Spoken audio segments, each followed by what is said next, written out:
United States President Donald Trump said he would impose 10% tariff on all energy imports from Canada. It will take effect on February 4th.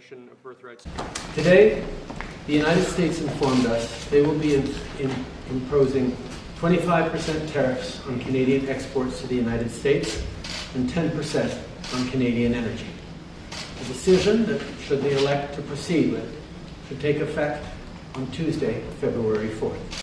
Canada Prime Minister Justin Trudeau said on February 1st, warning Americans that Trump's actions would have real consequences for them. Subsequently, he announced that Canada will also impose a 25% tariff. This means the 5,600-mile U.S. Canada border, which handles over $2.5 billion in trade per day, will immediately enter a trade war. I am announcing Canada will be responding to the U.S. trade action with 25% tariffs against $155 billion worth of American goods. The Canadian leader said tariffs would include American beer, wine and bourbon, as well as fruits and fruit juices, including orange juice from Trump's home state of Florida. Canada would also target goods including clothing, sports equipment and household appliances. Worldwide News reports. On the morning of Sunday, February 2nd, United Airlines Flight 1382 faced a serious engine issue on the runway at George Bush Intercontinental Airport in Houston. The flight, bound for New York's LaGuardia Airport, was preparing to take off when the crew received a warning about one of the engines. Shortly after, passengers witnessed orange flames and smoke pouring from the right wing as the plane sped down the runway. Fortunately, no one was injured in the incident. The crew acted quickly, halting the takeoff while still on the runway, and evacuating the 104 passengers and 5 crew members using slides and stairs. Afterward, they were safely bussed back to the terminal. The Federal Aviation Administration has announced it will investigate the incident, though the Houston Fire Department confirmed that no fire was extinguished during the event. This incident follows other recent aviation safety concerns, including 2 deadly crashes earlier this year. Worldwide News report.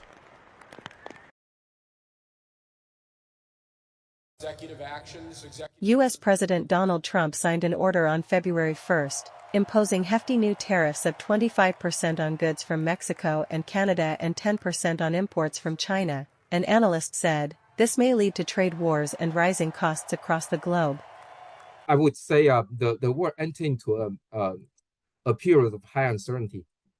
We don't know what's going to happen, and economic uncertainty is going to be high. Stock market volatility is going to be high, and with this trade war, it will come with inflation pressures on all countries.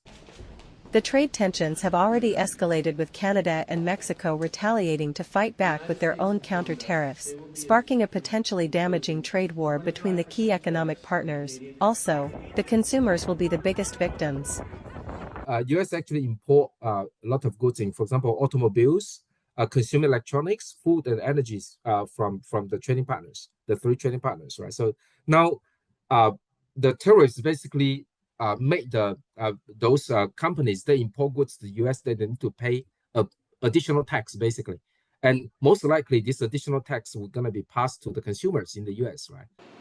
Chiu fears that the situation will deteriorate if a trade war escalates. As countries continue to exchange blows of tariffs and counter-tariffs, the notion of a unified global economy will be undermined, instead fostering an environment of economic isolationism and protectionism, where nations prioritize their own interests over collective cooperation and mutual benefit. Worldwide News reports. On Sunday, February 2nd, an estimated 160,000 people took to the streets of Berlin in a protest against the far-right Alternative for Germany party. Stretching from the iconic Reichstag to the CDU party headquarters, the sea of people rallied with one clear message: we are the firewall, no cooperation with the AfD. The protesters, many carrying signs denouncing CDU leader Friedrich Merz, voiced their outrage at his recent decision to work with the AfD to push through controversial immigration legislation. The protests were sparked by Merz's sponsorship of a draft immigration bill, supported by the AfD, which aims to tighten asylum policies.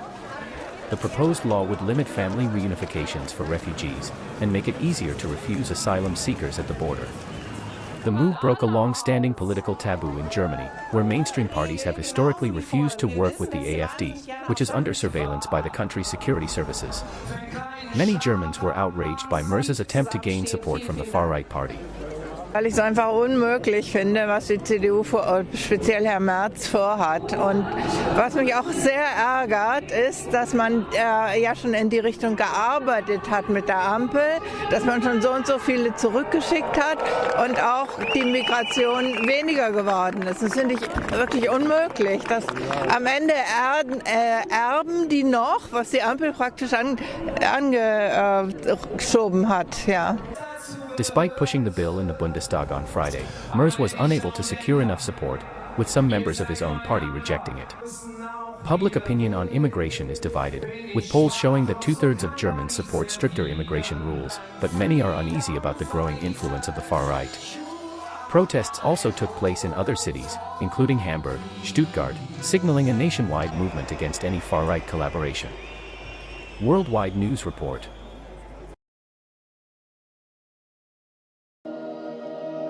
North Korea on February 3 criticized U.S. Secretary of State Marco Rubio for calling it a rogue state in a media interview, saying his comments do not help U.S. interests. North Korea's foreign ministry said the country will respond strongly to hostile U.S. provocations.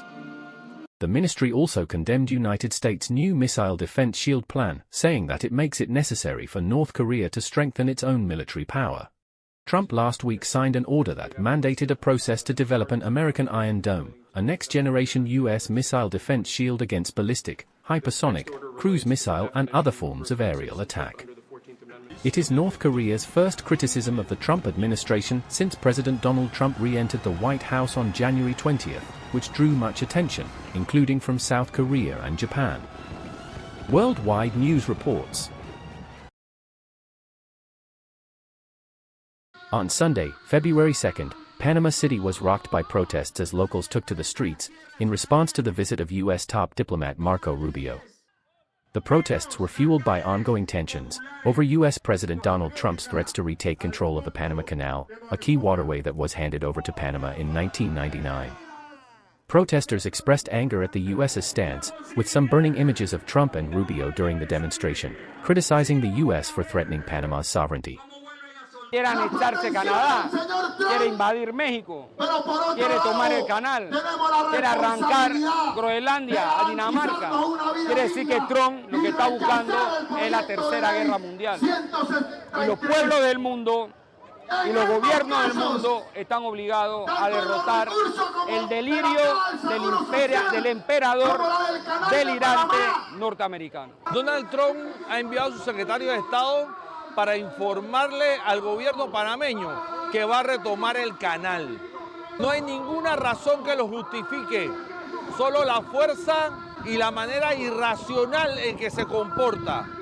While Rubio's visit made strides on migration and business issues, the discussions on the Panama Canal's future stalled. Panamanian President Jose Mulino firmly stated that the canal's sovereignty is not open for negotiation. The U.S. has voiced concerns about China's influence over the canal, though China maintains it has no role in its operations. No cabe duda que el canal es operado por nuestro país y así seguirá siendo. Yo no creo que haya habido discrepancia en eso. El presidente tiene su opinión sobre la presencia china, que será aclarada en su momento en las instancias técnicas del canal.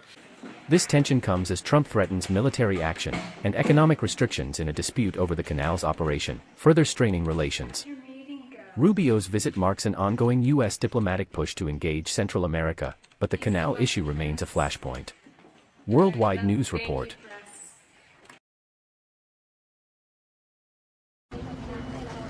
U.S. Secretary of State Marco Rubio visited the Panama Canal on February 2nd, after warning Panama to immediately take steps to address U.S. concerns over Chinese businesses operating ports nearby, and Panama's President José Raúl Mulino signaled he will not renew the Silk Road, the Belt and Road Initiative with China.